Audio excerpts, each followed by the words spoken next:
Cool काम and compose उस तरीके से दिखाई दिए हैं मुझे तो, और जिस तरीके के शॉट्स उन्होंने लगाए हैं, बड़े कमाल की बैटिंग की है। बिल्कुल चिराग, क्या लगता है, इंडिया एक कहते हैं ना ड्राइविंग सीट पे इस वक्त? तो बिल्कुल ड्राइविंग सीट पर है, और इसका श्रेय आपको सबसे पहले गेंदबाजों को ही देना चाहिए, क्योंकि जब आज खेल शुरू हुआ था तो सिर्फ 2 विकेट इंग्लैंड के गिरे हुए थे, 200 से ज्यादा रन इंग्लैंड की टीम बना चुकी थी। और कल शायद हमारे दिमाग में यही बात चल रही थी कि यार इंग्लैंड 500 बनाएगा, 550 बनाएगा। जिस तरीके से बेन डकेट बल्लेबाजी कर रहे थे, ये कहीं मामला फंस तो नहीं जाएगा। और श्रेय जाता है भारतीय गेंदबाजों को, खास तौर पर कुलदीप यादव को, जसप्रीत बुमराह को भी। विकेट्स भले ही जसप्रीत बुमराह को उतने ज्यादा आपको ना दिखाई दे रहे हो, लेकिन फिर भी सटीक लाइन और लेंथ के साथ रनों पर अंकुश लगाया, और जैसे ही रनों पर अंकुश लगाया तो वो इंग्लैंड वाले कहते हैं यार हमें आउट करना मुश्किल थोड़ी है, रन रोक दो, हम अपने आप विकेट देके जाएंगे। तो वही काम किया, रन रोके, रन रोकने से विकेट्स मिली, और फिर इंग्लैंड की टीम एक तरीके से कोलैप्स हो गई। और उसके बाद तो फिर यार शुभमन गिल और यशस्वी जायसवाल जिस फॉर्म में है, जिस कैलिबर के खिलाड़ी हैं, तारीफ इन दोनों ही खिलाड़ियों की बनती है। बिल्कुल, देखिए कल 207 पर 2 थे और आज 319 पर पूरी टीम ऑल आउट हो गई, यानी कि 100-110 रन के अंदर आपने 8 विकेट ले लिए इंग्लैंड के। वहां पर टीम इंडिया के गेंदबाजों ने दमखम दिखाया, खासकर सिराज ने 4 विकेट झटके, कुलदीप यादव ने 2 विकेट लिए। और कुलदीप यादव के अगेंस्ट हमेशा कहते हैं हम लोग, स्पिन के अगेंस्ट शॉट मारना बड़ा मुश्किल होता है, लेकिन ये फिगर जो है सिराज का जो जलवा था आज फिर दिखने को मिला। 4 विकेट झटके इन्होंने, और इनकी गेंदबाजी की वजह से टीम इंडिया अब अच्छी पोजीशन पे है। फिलहाल 21.1 ओवर की गेंदबाजी की इन्होंने, और 84 रन देकर 4 विकेट झटके हैं। बड़े अच्छी गेंदबाजी की है, डेप्थ हार्ड जिसे हम कहते हैं, उन्होंने बोल्ड किया। रविंद्र जडेजा ये तो स्टैंड आउट परफॉर्मर हैं, क्योंकि रविंद्र जडेजा, और ये भी बात है कि जिस तरीके से रविंद्र जडेजा, लोकल बॉय हम इन्हें कहते हैं, बल्ले के साथ शतक लगाया। ज्यादा ओवर्स गेंदबाजी मिली नहीं, वो पहले सेशन में सिर्फ आखिरी ओवर करने के लिए रविंद्र जडेजा आए थे। उससे पहले रविंद्र जडेजा रेहान अहमद बन गए थे, वो रोहित शर्मा को शायद नजर ही नहीं आ रहे थे। लेकिन जैसे ही उसके बाद गेंदबाजी मिली दूसरे सेशन में, वहां पर लगातार अच्छी गेंदें पड़ी हैं। बेन स्टोक्स कप्तान अच्छे टच में नजर आ रहे थे, लेकिन बेन स्टोक्स का काम तमाम किया रविंद्र जडेजा ने ही, और वो उतावलापन कहीं ना कहीं नजर आ रहा था। वो बेसबॉल वाली रणनीति है, उसको किस तरीके से टैकल करना है, क्या फील्ड पोजीशंस लगाकर रखनी है। आज रोहित शर्मा की कप्तानी की भी तारीफ करनी होगी, रविंद्र जडेजा की तारीफ इसलिए क्योंकि सटीक लाइन और लेंथ के साथ, वो रिवर्स स्वीप वाली लाइन और लेंथ आज नहीं डाली जा रही थी, आज फंसा रहे थे बल्लेबाजों को, और 2 विकेट मिले रविंद्र जडेजा को भी। इसके अलावा क्या कहने कुलदीप यादव के, 12 ओवर का स्पेल आज आते ही इन्हें थमा दिया गया था। लगातार 12 ओवर का स्पेल आज किया कुलदीप यादव ने, और 2 विकेट इनके नाम भी हैं। कुलदीप यादव कमाल की गेंदबाजी की है, 77 रन खर्च करते हुए 2 विकेट हासिल किए हैं कुलदीप यादव ने भी। बल्लेबाजी की अगर हम थोड़ी सी बात करें अब, तो रोहित शर्मा, ये झटका जरूर टीम इंडिया को लगा था जल्दी, लेकिन उसके बाद यशस्वी और शुभमन गिल ने पारी को संभाल लिया है। बिल्कुल संभाल लिया है, और दोनों एंड से जब रन आए और एक के बाद एक लगातार चौके पड़ते रहे, तो इंग्लैंड भी पूरी तरीके से बैकफुट पर आ गया। उनके गेंदबाजों ने उम्मीद ही छोड़ दी थी कि अब विकेट नहीं मिलेंगे। और एक चीज ये भी है बड़ी इंपॉर्टेंट की, शुभमन गिल, क्योंकि देखिए पहले इनिंग में 0 पर आउट हो गए थे, लेकिन सेकंड इनिंग में जो उन्होंने जो टेम्परामेंट दिखाया, जो इंटेंट दिखाया है, 65 बना चुके हैं, और बिल्कुल थ्रू द लाइन कह लीजिए आप, बिल्कुल वो कॉन्फिडेंस दिखाई दे रहा था कि आज वो कहते हैं पैशन था, मुझे रन बना के आने हैं, एक विल पावर उनमें आज दिखाई दी। और रजत पाटीदार, एक हालांकि जायसवाल की हम बात कर रहे थे, 104 बना चुके हैं, ये भी कमाल की पारी थी।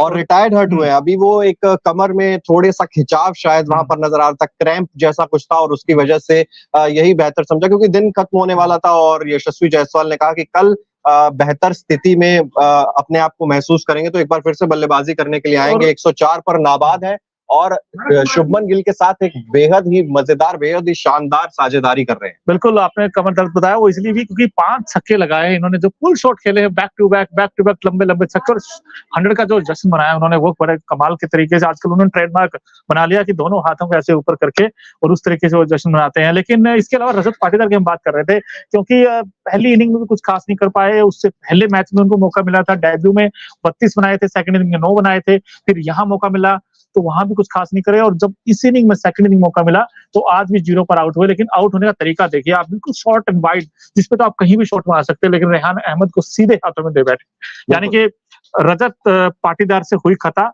नहीं खुला खाता, यार उनको भी नहीं पता, खता बार बार हो रही है और पता नहीं है। लेकिन एक चीज हम सबको पता है कि अगले मैच में वो 99.99% श्योर है कि केएल राहुल वापस आ जाएंगे। अब एक ही खिलाड़ी ऐसा है जिस पर गाज गिर सकते हैं, क्योंकि सरफराज खान ने रन बना दिए, ध्रुव जुरेल वो कल पता नहीं बल्लेबाजी आएगी नहीं आएगी, क्योंकि इंग्लैंड को भी वो अच्छा खासा टाइम आपको देना पड़ेगा ऑल आउट करने के लिए। वो क्योंकि ध्रुव जुरेल बहुत बाद में बल्लेबाजी करने के लिए आते हैं, शायद उनकी बल्लेबाजी नहीं आएगी, लेकिन वो सॉलिड रन जरूर बनाए थे। ध्रुव जुरेल ने भी, सरफराज खान ने अपने आप को प्रूव कर दिया, दूसरी तरफ रविंद्र जडेजा ने रन बनाई दिए, गिल ने शानदार परफॉर्मेंस आज भी करके दिखाया है। एक खिलाड़ी रजत पाटीदार खाता नहीं खुला, खता भी हुई है, और ये भी पता है अगले मैच से बाहर हो सकते हैं। कटेगा पत्ता अगले मैच से, ये भी हो सकता है, क्योंकि देखिए केएल राहुल अगर आएंगे, क्योंकि केएल राहुल का भी तकरीबन पक्का ही हो जाएगा अगले मैच में आना, लेकिन रजत पाटीदार को छोड़ दिया जाए। लेकिन आपने सही बात की, ध्रुव जुरेल वो प्रॉमिसिंग इनिंग थी 46 की, उन्होंने अच्छे सॉलिड इंटेंट में दिखाई दिए। तो आई थिंक इसके अलावा सरफराज खान की भी वो अच्छी पारी थी, और वो बास्केट बनाकर आउट हुए, अनफॉर्चुनेटली वो रन आउट हो गए थे।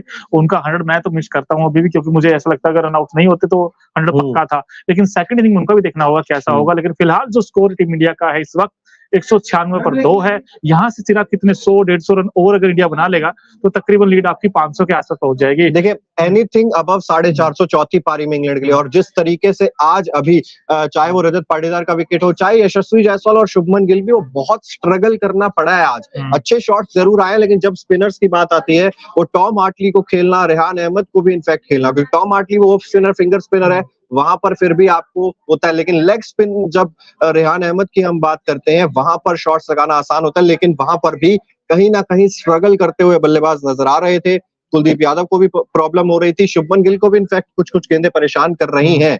तो ऐसे में चौथी पारी जब इंग्लैंड को बल्लेबाजी करनी होगी, मुश्किल होगी, 450 से ऊपर जाते हैं, तो आपको टाइम जरूर चाहिए इंग्लैंड को आउट करने का। लेकिन इंग्लैंड भी वो जो है ना, ऐसा नहीं सोचेगी कि 450 है तो हम ड्रॉ के लिए जाएं, वो जाएंगे चेज करने के लिए जाएंगे, हारेंगे या हराएंगे, दूसरी कोई चीज इंग्लैंड की डिक्शनरी में है नहीं। मोनू, अगर देखा जाए तो मुझे आपसे एक बात पूछनी है कि इंग्लैंड की टीम के लिए कमबैक करने के लिए अब इंग्लैंड को क्या करना होगा, क्योंकि एक उनके लिए अच्छी चीज ये है, इंग्लैंड के पॉइंट ऑफ व्यू से देखें तो अश्विन इस टीम में नहीं है। अब अश्विन बैटिंग करने भी नहीं आएंगे और बॉलिंग करने भी नहीं आएंगे, तो ये कितना इंपैक्ट टीम इंडिया में पड़ेगा और कमबैक कैसे कर सकता है इंग्लैंड? देखिए बहुत बहुत इंपैक्ट पड़ेगा। आर अश्विन 500 विकेट, इतना ज्यादा अनुभव, और चौथी पारी में खासतौर पर आप आर अश्विन को बहुत ज्यादा मिस करेंगे। लेकिन इंग्लैंड के जहां तक कमबैक की बात है ना मोनू, तो राजकोट में जब आप खेल रहे हो, एक बात तो तय है कि पहला सेशन वो आपको शुरुआती आधे घंटे में 2-3 विकेट्स देकर जाएगा ही जाएगा। यहाँ पर कुलदीप यादव अगर नाइट वॉचमैन है तो ज्यादा एक्सपेक्ट आप उनसे ऑब्वियसली नहीं करेंगे। कुलदीप यादव का विकेट जल्दी चटकाना होगा। इसके अलावा यशस्वी अगर आते हैं, और यशस्वी गिल जिस तरीके से बल्लेबाजी कर रहे हैं, वहां पर अगर इन दोनों में से किसी एक का विकेट पहले आधे घंटे में निकल जाता है, इंग्लैंड कोशिश करेगी कि जल्द से जल्द फिर इसे समाप्त करे।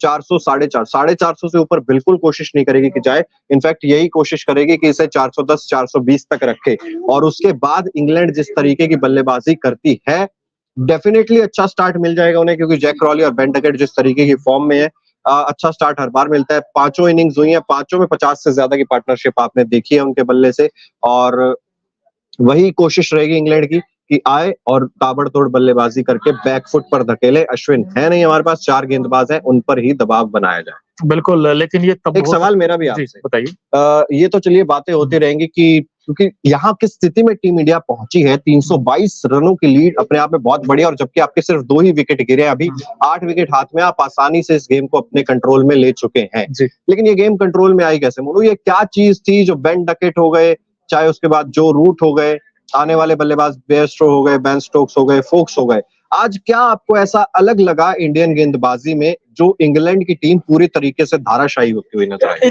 एक चीज मुझे नोटिस किया मैंने, जिस तरीके से इंडिया के गेंदबाज कर रहे थे, उन्होंने कुछ नया अलग नहीं किया। उन्होंने सिर्फ गेंद स्टंप टू स्टंप करते रहे, लेकिन खराब शॉट खेले हैं। जो रूट का अगर आप देखें डिसमिसल, वो भी पहली इनिंग में अगर वहां देखें अश्विन के अगेंस्ट, वो भी आधे पिच में कूद के गए थे शॉट मारने, बड़ा शॉट खेलने। और आज भी देखिए वो रिवर्स स्वीप, मैंने कभी जो रूट को देखा नहीं ऐसे शॉट खेलते हुए, अटपटा इस तरीके जो शॉट खेलते हैं। तो जो रूट को मुझे ऐसा लगता है वो यूटिलाइज कर नहीं पाए हैं बेसबॉल को सही से, वो कहते हैं। और उसके बाद फिर बेन स्टोक्स का भी अगर आप देखें, वो भी बड़ा शॉट खेलने के अंदाज में आउट हुए हैं। बेन फोक्स भी एक ऐसी गेंद जिस पर आप कहीं भी शॉट मार सकते थे, वो भी शॉर्ट गेंद पर आउट हुए, छोटी गेंद पर आउट हुए हैं। तो ऐसा नहीं कि इंग्लैंड ने भी थोड़ी गलतियां की हैं, शॉट सिलेक्शन उनका भी अच्छा नहीं था, लेकिन कहते हैं ना, मिला मौका तो उसको अब जड़ दिया। इस तरीके से चौका सिराज ने, क्योंकि सिराज कहाँ छोड़ने वाले इस तरीके के मौके, क्योंकि सिराज ने बड़ी अच्छी अच्छी गेंदबाजी की है।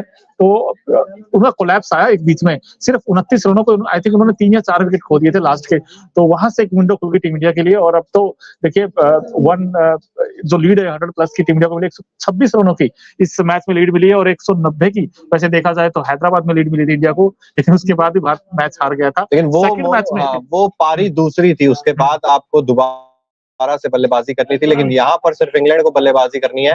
ये चीज इंडिया के फेवर में जरूर आ रही है। लेकिन मोनू, एक और चीज जो मुझे लगता है आज इंडियन गेंदबाजी ने अलग की है, सबसे ज्यादा इम्पैक्ट जो है वो बेन डकेट की खास तौर पर अगर मैं बात करूं, तो बेन डकेट को कल जो हो रही थी ना, वो स्टंप टू स्टंप गेंदबाजी हो रही थी उनके पैर में, और वो स्वीप, रिवर्स स्वीप अच्छे से मार रहे थे।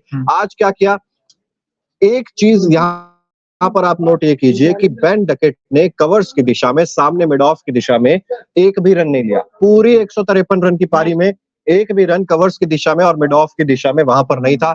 और यही चीज आपको कल करनी चाहिए थी, जो आज की 3 गेंदें उन्होंने ऑफ स्टंप के बिल्कुल बाहर रखी। 3 गेंदें, एक पे वो अपर एज लगा, एक पे जो था वो नीचे इनसाइड एज लगा, और तीसरी गेंद पे वो समझ नहीं पाए, वो थोड़ी फंस के आई गेंद, और वो बाहर बहुत बार थी, उसके अंदर आप पावर या ये कोई ना कि शॉट में जान लगा नहीं सकते थे, और वो आसान सा कैच वहां पर शुभमन गिल के हाथ में कवर्स पे चला गया।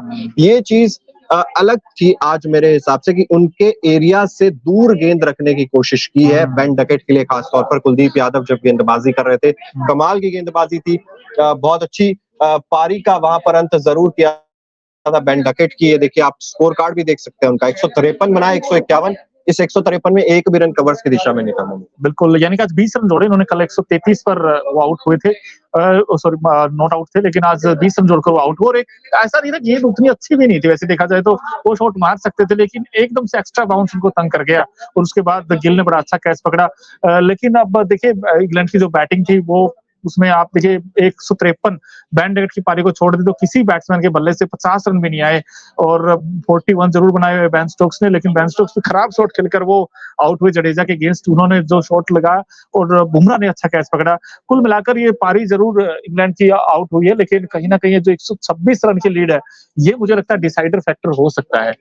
बिल्कुल डिसाइडिंग फैक्टर होने भी वाला है। और अब आप ये कह सकते हैं ना कि कल जब टेस्ट मैच जो है ना वो ना सेशंस का गेम और कहे ना कि दिन का गेम है। हर दिन आपको कुछ ना कुछ नया, कुछ ना कुछ डिफरेंट देखने को मिलता है। कल जब हम पोस्ट मैच पे ये सब बातें कर रहे थे, हमें लग रहा था यार इंग्लैंड इस मैच में काफी ज्यादा आगे निकल गए, क्योंकि जिस तरीके से सिर्फ 2 ही विकेट गिरे थे, 207 इंग्लैंड बना चुका था। उसके बाद हमने कहा यार ये लीड पता नहीं कहां तक लेके जाने की कोशिश करेगी इंग्लैंड की टीम, हमें विकेट्स के लिए स्ट्रगल करना पड़ रहा था। ऊपर से रात को घबराई कि अश्विन नहीं है, तो और ज्यादा मामला फंसता हुआ दिखाई दिया कि यार 4 गेंदबाज हैं और 8 विकेट अभी हमें लेने हैं, बहुत ज्यादा मुश्किल हो सकती है। लेकिन जैसे जैसे खेल आगे बढ़ा आज का, वो अपने सेशंस आखिरी दोनों टीम इंडिया ने अपने नाम किए। पहला शेयर्ड गया था, 3 विकेट वहां पर निकाले थे, और यही तो चीज दिखाता है टेस्ट क्रिकेट को कि आप लगातार अच्छे एरियाज में गेंदबाजी करते रहिए, आप लगातार वो जो गेंद की मेरिट पर अगर बल्लेबाजी कर रहे हैं खेलते रहिए, वक्त अपने आप बदलता है यहाँ पे। बिल्कुल, यही तो टेस्ट क्रिकेट की ब्यूटी है, क्योंकि टेस्ट क्रिकेट आपको मौका देता है कमबैक करने का।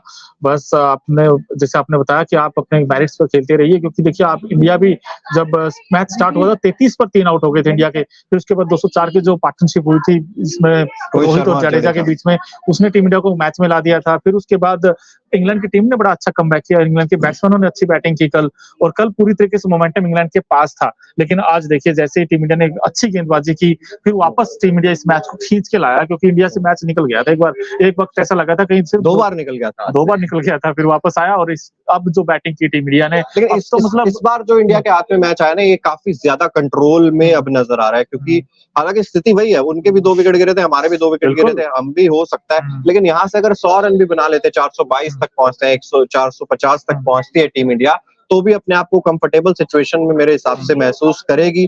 लेकिन मोनू, रोहित के दिमाग में यहाँ पर क्या चीज चल रही होगी, कितना समय रोहित को चाहिए इंग्लैंड को ऑल आउट करने के लिए, क्योंकि ये तो हमें भी पता है वो रन बना देंगे अगर उनको आपने आउट नहीं किया तो। रनों के लिए खेलेंगे, ड्रॉ के लिए बिल्कुल नहीं खेलेंगे। कितना आपको लग रहा है समय चाहिए? नहीं, समय तो आपके पास बहुत है। अभी तो आज तो 3 ही दिन खत्म हुआ है, अभी तो 2 दिन प्रॉपर पड़े दो हुए हैं। पड़े हैं, लेकिन कितना आपको भी बल्लेबाजी करनी है, अभी आपको भी 8 विकेट्स हैं आपके हाथ में, बिल्कुल, ये सब इंग्लैंड को कितना समय देना है? देखिए ये सब कुछ डिपेंड करेगा आप टारगेट कितना दोगे। अगर आपने मान लो 500 के आसपास दे दिया तो फिर तो मुश्किल है। मुझे नहीं लगता, क्योंकि इंडिया में कभी चेंज ही नहीं हुआ नहीं, आपको 400 वक्त टारगेट। कितना चाहिए, क्योंकि यहाँ हाँ। पर एक भी पार्टनरशिप होती है वो 2 सेशन खा जाती है आपकी। हमने देखा राजकोट में वो रोहित और जडेजा के बीच पार्टनरशिप हुई, वो भी लगभग 2 सेशन खा गई। बेन डकेट वो जब पार्टनरशिप कर रहे थे, वो जब रन बना रहे थे, तब भी लगभग वो आपका 1 सेशन पूरा खा जाते हैं। तो यहाँ पर अगर आप कल ताबड़तोड़ बल, क्योंकि ये चीज तो साफ है कि अटैकिंग क्रिकेट ही खेलने की कोशिश करेगी टीम इंडिया, यहाँ से वो टक टक वाली गेम हमें नहीं देखने को मिलेगी। इंडिया आएगी तब भी बेसबॉल ही चलेगा। तो यहाँ पर 1 सेशन या 2 सेशन, मुझे इंग्लैंड को 4 देने हैं या 5 देने हैं? 4 देने। मुझे लगा टी तक खेलेगा कल इंडिया, पहले लंच तक, फिर उसके बाद टी के हो सकता है 10-15 ओवर पहले वो डिक्लेयर कर दे। लेकिन ये भी सब कुछ डिपेंड करेगा कि पहला घंटा कैसा बीतेगा, क्योंकि मुझे अभी भी डर लगता है चिराग, क्योंकि 322 की लीड है। एक अच्छा स्पेल डाल दिया अगर एंडरसन या फिर माकूड ने, और कोलैप्स हो गया इंडिया का, क्योंकि कोलैप्स हमने देखे हैं, इससे पहले ही हमने टेस्ट मैचेस में देखे थे। क्योंकि एक बार ऐसा हुआ था ना चिराग, हमने